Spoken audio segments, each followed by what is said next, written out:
Loyal viewers, hello once again. It is your friend, Wild Elf 26, folks.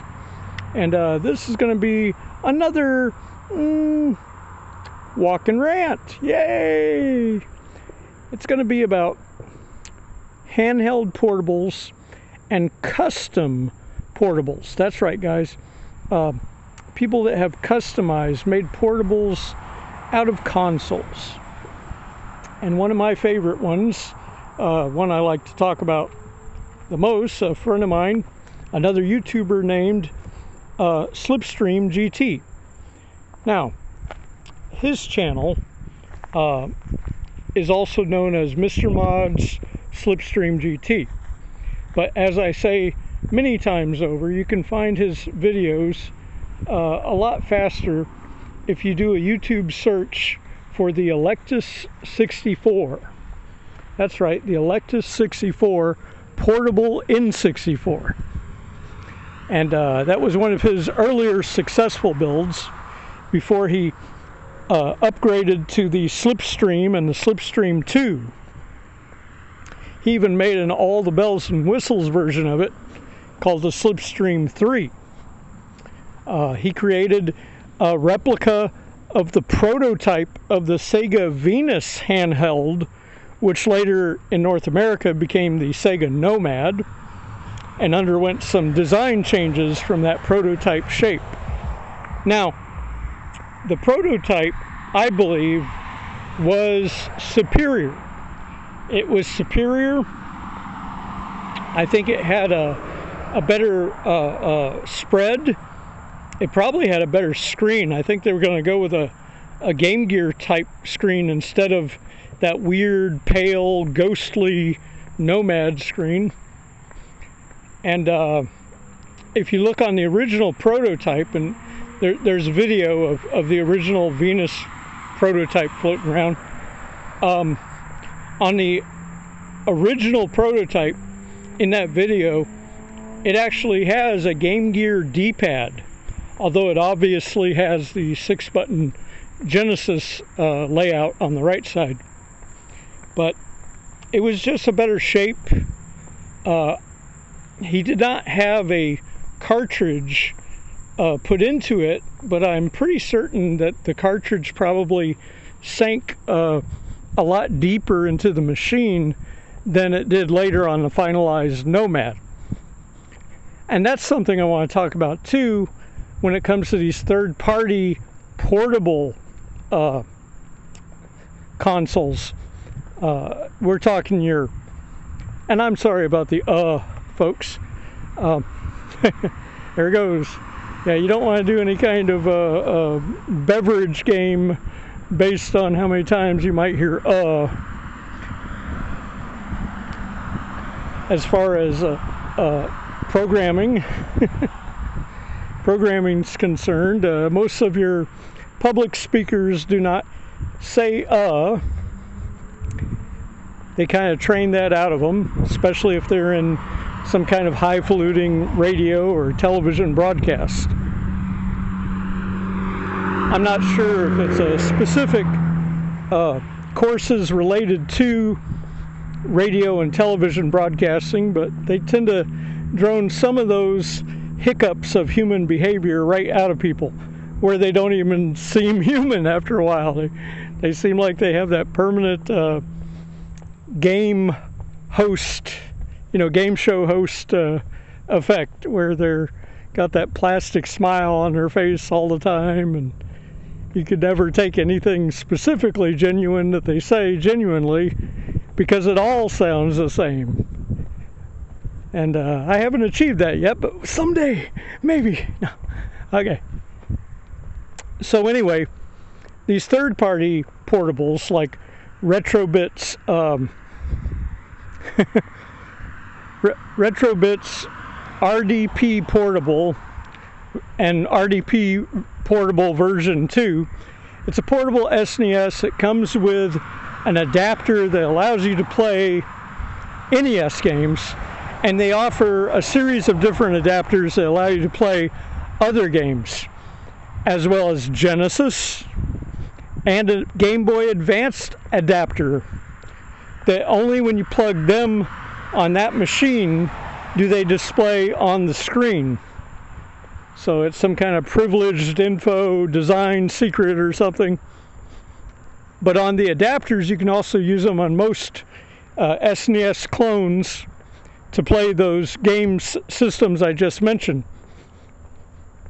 But you have to do it a certain way, and some people don't understand how you have to do that, and they think the machine doesn't work or something. I guess it's not explained clearly on the box, so they sometimes have trouble with that. But the RDP Portable, its form factor is small. It has a very rubberized, grippy, goopy rubber plastic, and makes it, that's good. It makes it hard to accidentally drop it. But it only comes in 2 colors, either bright red or black. And for SNES, gray or white, or even a pale yellow or pale blue would have been a much, much, much better choice. And if they want to relaunch that portable, I know they sold a bunch of the RDP and RDP version 2. If they want to do a relaunch and sell a lot more of those, in addition to addressing battery length time, they should probably do it in a very, very light pale blue that's almost white, or a pale yellow, something that could be more relatable to SNES consoles. In a way, yellow's very relatable. Some of the SNES units, and you didn't even have to have them long, you didn't even have to have them in sunlight or something. They would get this very disgusting discoloration on some North American SNES machines, and it looked somewhere between cockroach puke and tobacco color. That's the best way possible to describe it, and very accurate. But then there was a panel of plastic that has the Super Nintendo logo on it right before you get to the cartridge door, which remains the proper white-gray color. So this tells me that on those North American Super Nintendos, the company went cheap with some unusual, untested plastic or something that they got really cheap, and then chemically, just from exposure to oxygen, it turned this disgusting color. And I've seen too many of those floating up in pawn shops, flea markets, yard sales. And I had one, I remember a few years back, and I was so kind of frustrated at that color it was, that one day I took the shell open, to save it from damaging the machine at all. And I taped off the buttons a certain way, and I just sprayed it, gloss white, just gloss, shiny, sticky white, And you know what I'm talking about with the sticky factor on gloss paint. Especially when you spray consoles, it almost never seems to want to adhere to the plastic surface. Even if the can says that it's been designed to bond with plastic. Right. I think that was Krylon. Krylon made that claim that they made some that were designed to bond with plastic. They were mostly talking about plastic outdoor furniture, I believe, but it's forms of ABS plastic, I presume, But yeah, so disgusting SNES color. And some people are spreading misinformation out there, different short videos and whatnot, when it comes to that disgusting tobacco cockroach puke color on some of the North American Super NESs. They're saying, oh, they only got that the color from sunlight, not at all. I had a friend that had purchased a Super NES that he was intending to keep as a collector's item. And I don't remember what happened exactly, but the SNES that he normally plays somehow got damaged or something. So he actually went and opened his brand new SNES, the one he was trying to keep as a collectible, right? Well, it's a good thing he opened that thing, because when he got it out of the box, and this was not like a used one that was sold to him, this was a brand new one he purchased, but it just sat in storage. It sat on a shelf mid-level in his closet for, I guess like a couple of years. It had never been opened. No one had ever opened it. It was brand new, and it was already that disgusting color. Same thing with that little panel right next to the cartridge door still being the proper white gray that the Super Nintendo is supposed to be, but everything else being that disgusting cockroach puke tobacco spit color. So yeah, so I gotta shake a finger at Nintendo on that one. Many reasons to shake a finger at Nintendo, but that's not what this Walk and Rant's fully about. We're talking about handheld game systems. So I took the train off the rails. We were talking about the Retrobit Portable, and it has an unusual small cross key D-pad, and it is responsive. It does have a high degree of compatibility with games. For those people that like to play Star Fox, you can play Star Fox on it. No lag issues more than what actual Super NES hardware seems to produce. But again, it only comes in a black shell color or a bright red shell color. So, that it just doesn't feel very SNES to me. What system had red and black on it? Well, that would have been the competitor's system, the Sega Genesis. So when you have the Genesis adapter into the Retro Duo Portable, or Portable 2, Retrobit Portable, sorry. Or was it the Retro Duo? It is Retro Duo, yeah. Because it comes with that adapter to play NES carts. Which when you plug it into that portable, it looks hilarious because it adds height. It's like another one of those towers of power thing, and you got this huge American NES cartridge sticking out of the adapter, which is sticking out of the little handheld SNES. Another thing that wasn't quite wonderful about that portable was it didn't have a dedicated SNES plug input for the second player. Second player is a person that sits with you on the subway or on the bus or in the back seat of the car, and you both look at the screen. Player 1 holds a machine, player 2 holds an SNES controller, and you both play on the same machine. Yeah. No wireless, no special link cable to two machines, None of that stuff that Nintendo and Sega and all the rest of those people just loved making. I think PSP also falls into that. So you'd have to buy two machines and two copies of the same game. Yeah, get that spending way the heck up there. Yeah, beyond anything natural. Sure, the Game Boy was a single-player experience. It had the link cable. You could play Tetris 2-player, and one person would get a window in the corner that would be Mario's face, the other one would be Luigi. So they're actually in the original Game Boy Tetris, but only in the multiplayer play. But that required two Game Boys and two copies of Tetris. But that wasn't a bad thing, because the Game Boy at that time was sold with Tetris, which means your friend, in all likelihood, also had Tetris on his Game Boy. All you needed was one of you to have the presence of mind to have the link cable to plug them into each other.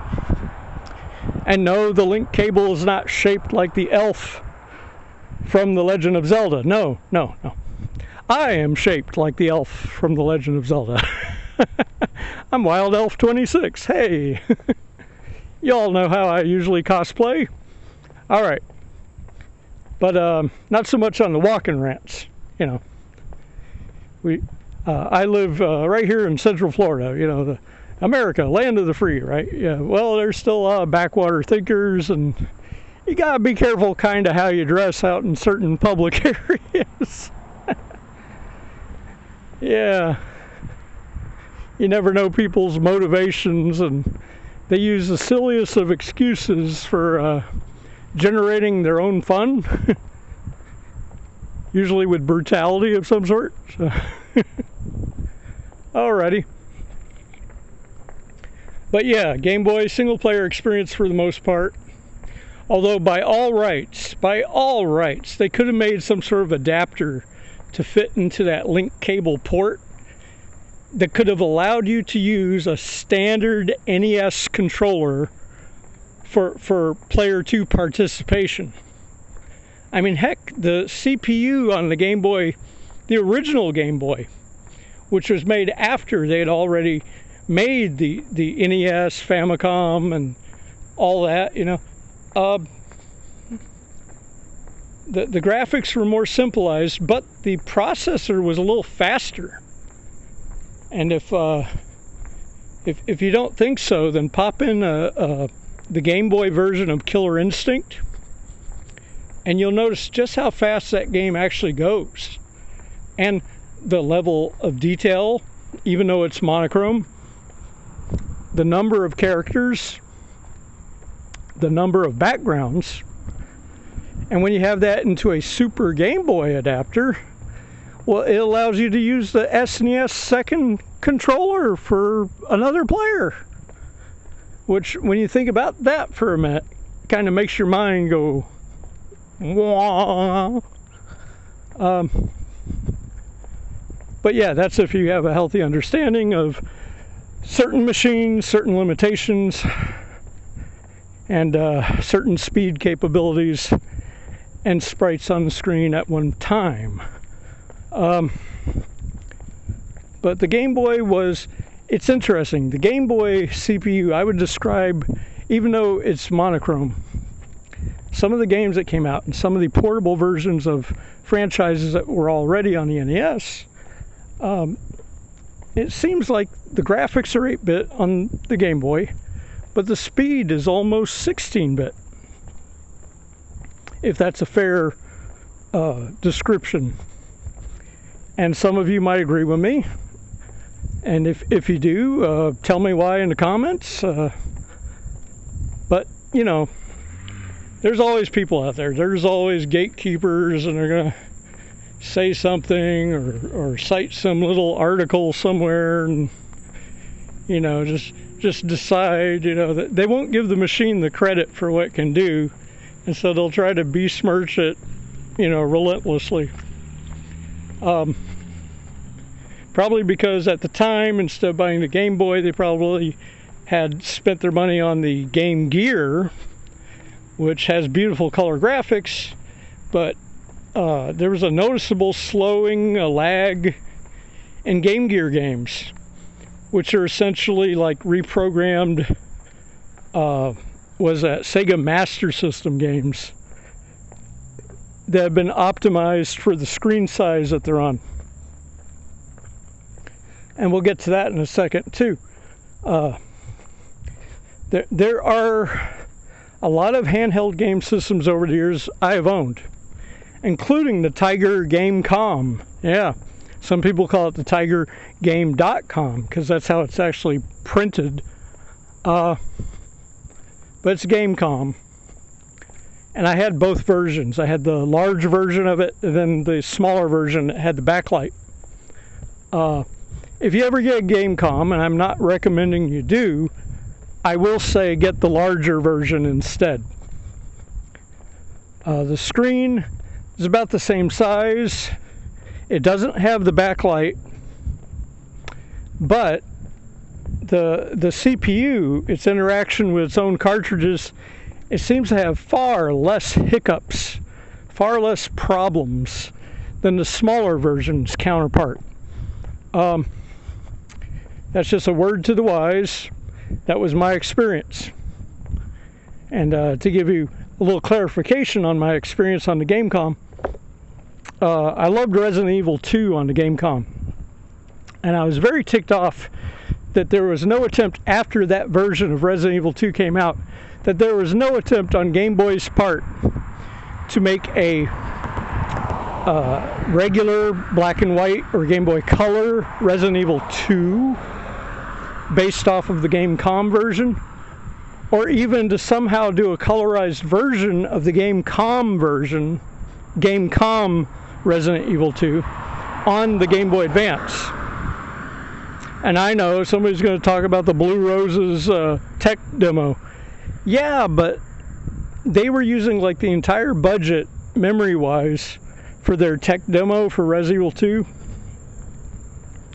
And it was only like the outside area that you start with Leon, and they wasted most of the memory on the narrator's speech at the beginning. But they did prove you can do some polygon programming on the Game Boy. I mean, heck, at the last bit of it, when you get to that one door where the demo stops, it shows you two fighters from Street Fighter EX plus Alpha. I think it was Ryu, and for overseas players, Vega. But for North American players, they know that it's the character M. Bison. And it was just briefly. You couldn't control them or nothing, the fighters. But it was right at the end of the Resident Evil tech demo, which shows that the company wasn't fully committed to the Resident Evil 2. Instead, they were going to show the Capcom that, oh, well, you know, we could also do this one if you want, you know.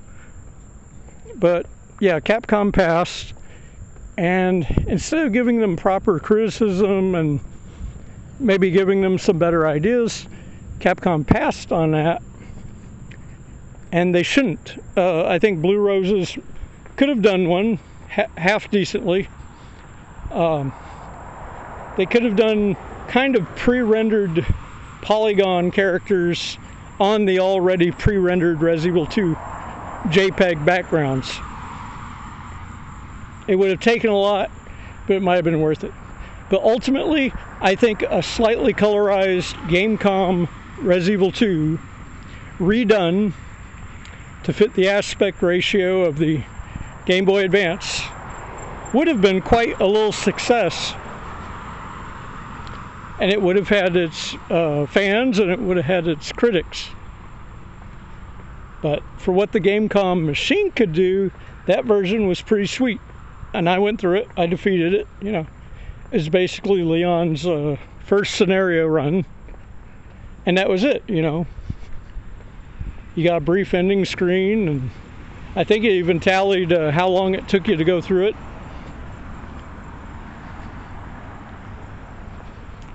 But yeah, we're getting through the walk somewhat. Speaking of which, I'm coming up to a walkway intersection here, so let me push this little button over here.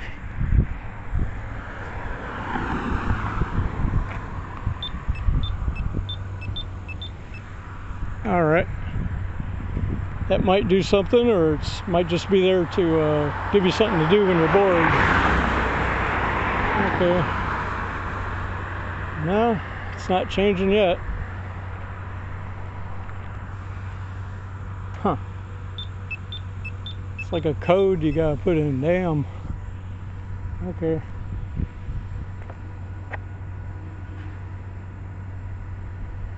There we go. All right. Resuming. Okay. So yeah, they should have made an attempt to adapt Gamecom Resident Evil 2 either to Game Boy Color or Game Boy Advance.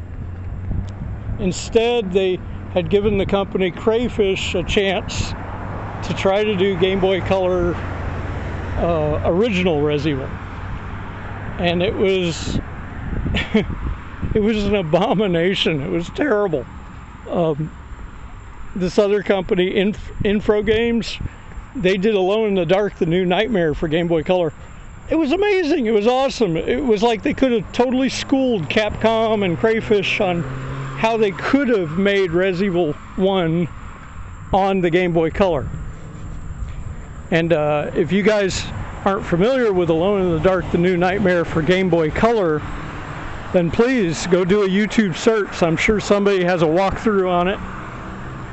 You can see a little bit of how that game plays, and it might inspire you to go find it on eBay or something, or on one of these official download on Steam or whatever place streams that kind of stuff, you know. But yeah, it could have been done. But when you have project leads and they just want to rush a project, you know, they want to rush advertisement word about a project that they're not even 50% complete on it yet, or even 40% complete, and they're telling people about some major franchise product, and they're putting it out there. They got advertisement art, they're getting magazine ads for it, for crying out loud, and it's not even 40% done. You know, that's a recipe for disaster. It's also a classic argument for the old phrase, haste makes waste. And in the case of that, it definitely made waste. Resident Evil 1 on the Game Boy Color through Crayfish, it was just not meant to be.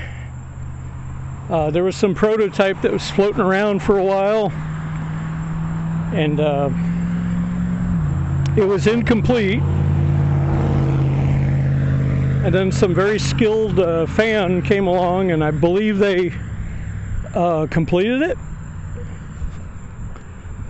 But yeah, you could tell what it was and the degree of effort that did and didn't go into it by the official company, and it just did not come out well. It was less than amusing, I'm certain, to the bigwigs at Capcom. So that project was axed rather quickly, that portable project. But let's see, what was the other thing we were going? Oh yeah, the Game Gear. Yeah, Game Gear was interesting. I think the year that Mortal Kombat and the follow-up year that Mortal Kombat 2 was out on home systems, the Game Gear was the ideal handheld version to have, because not only would it be kind of accurate to the arcade, it was capable of producing actual color. So even if there was blood on the Game Boy version, there was almost no way to see it because it was monochrome. But the Game Gear was full color, and it used a fluorescent light backlit screen. That's right, there was actual tube light inside it, and I still argue that the Game Gear screen, even though it had that tube light, it was better on color and less ghosting than the Nomad screen that came after it. But for Mortal Kombat, for Samurai Showdown, there was Samurai Showdown, the Game Gear version looked accurate. The Super Nintendo version looked like somebody took LSD and made a video game. it was that deformed chibi style art for Samurai Showdown. And I like a lot of anime and a lot of Japanese stuff. I am not a fan of the chibi style. Yeah, I know, you know, the party poopa, yeah. But, yeah, I don't like the chibi style. It's like, I like the anime Sailor Moon, but I don't like Chibi-Usa. Chibi-Usagi. That's Serenity's little cousin from the future. That we find out later is actually her daughter. Yeah.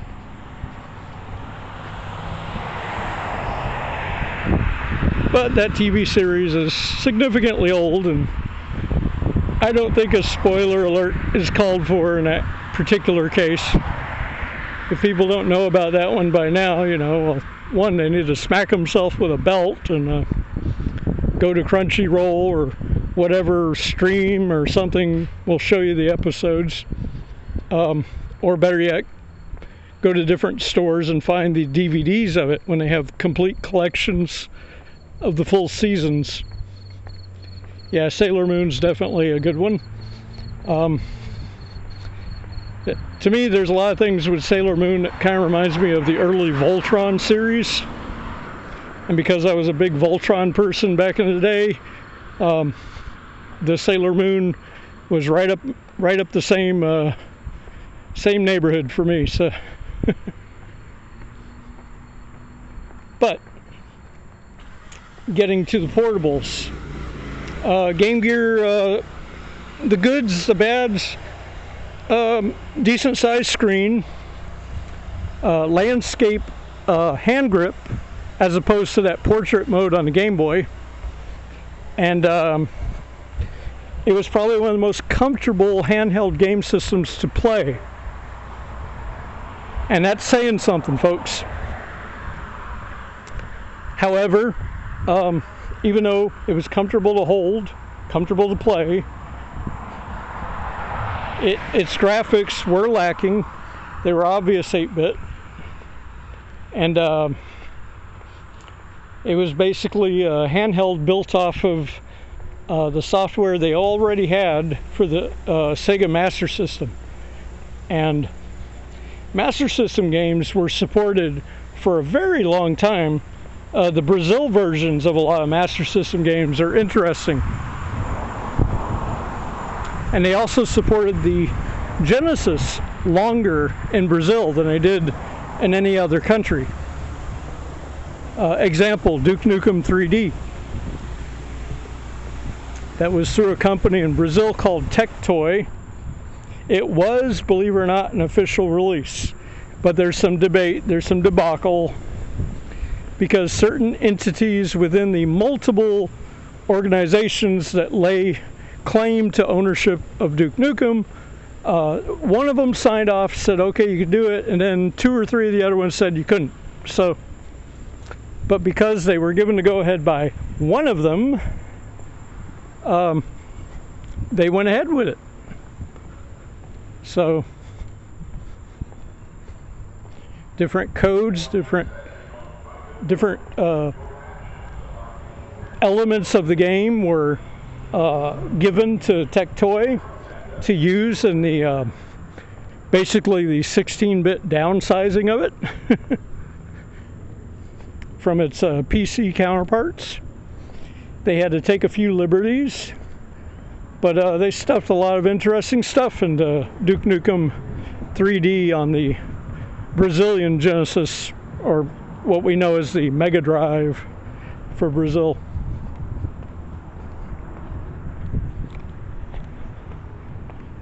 And if you have, there are some Mega Drive adapters that let you play Mega Drive on North American Genesis.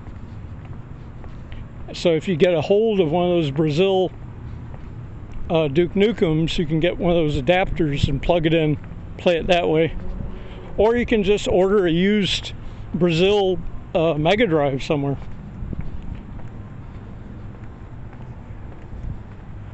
Let's see, what am I going about now? Okay, So yeah, we talked about the Nomad too. Nomad was the official 16-bit portable. Came from Sega, played the Genesis cartridges. And Sega, you know, they had some very questionable decisions around those years. But the Nomad was a good one. It had a port for a controller, so player 2 could play with a controller. And that to me set a company precedent that maybe wasn't very popular within its own company, because hey, you know, that saves people money. We can't do that. We need to make a system where you got to join 2 machines with 2 copies of the same game, you know, to get the public to waste as much money as possible on this stuff. And yeah, so they only sold it in North America, even though it was developed and prototyped in Japan. It was expected to have a Japanese version. But it's one of those things where they announce something and then the other part of the company is like, oh no, you know, we can't do that. You know, it's breaking all these spending rules that we got to stick to make it expensive, you know. So what they did is they had already produced a certain number of these things in anticipation.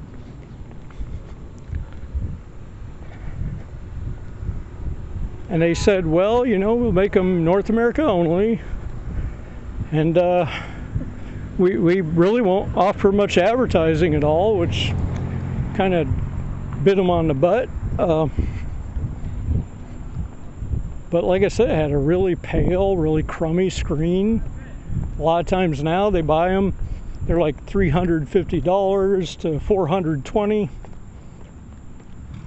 And then you got to pay another $170 to get a new screen on it, you know, modded. Unless you're good with soldering iron yourself, then you only have to pay the cost for the actual replacement screen and then do the work yourself. But I can't solder worth crap.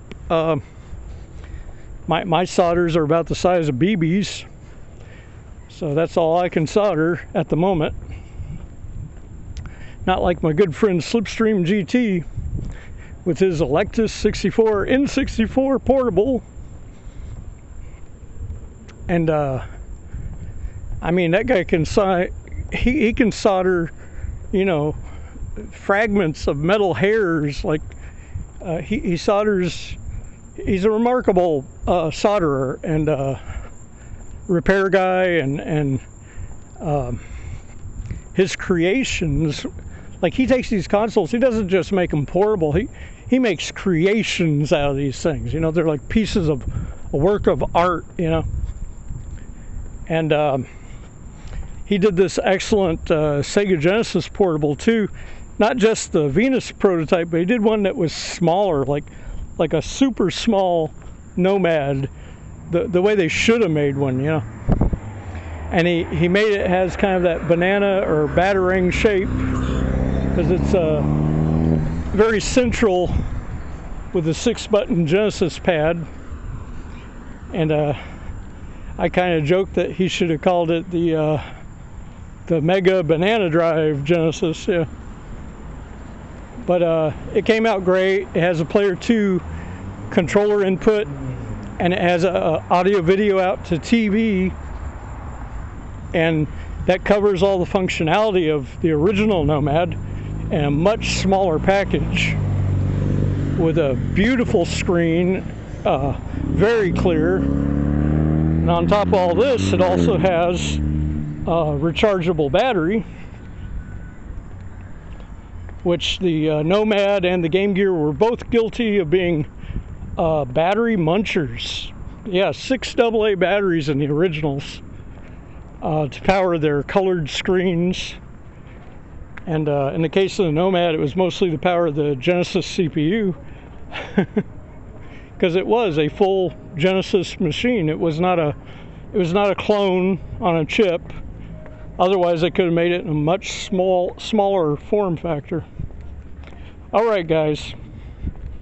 But if you ever want like a console made into a portable, then go over to Slipstream's YouTube channel. Check him out. Like I said, you find him by searching for Electus 64 Portable N64, and then you'll see him, his thumbnail, Mr. Mod Slipstream GT. Alright guys, and if you do go over there, tell him the Wild Elf sent you. Have a great one, guys, and may the Triforce bless you all. Alrighty.